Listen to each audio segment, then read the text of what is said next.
Hello everybody and welcome. In this video I'm going to show you how to disconnect your headphones JBL Tune 510 from your Android device.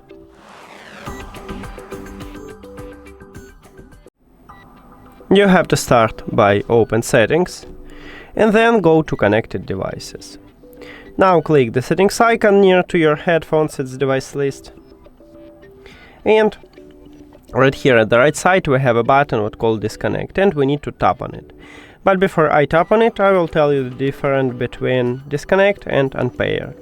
So when you select to disconnect your device and you click at this button, it will stop Bluetooth connection with your headphones, but leave it at the device list, and then you can reconnect it. And if you select unpair, it will totally remove your headphones from your phone.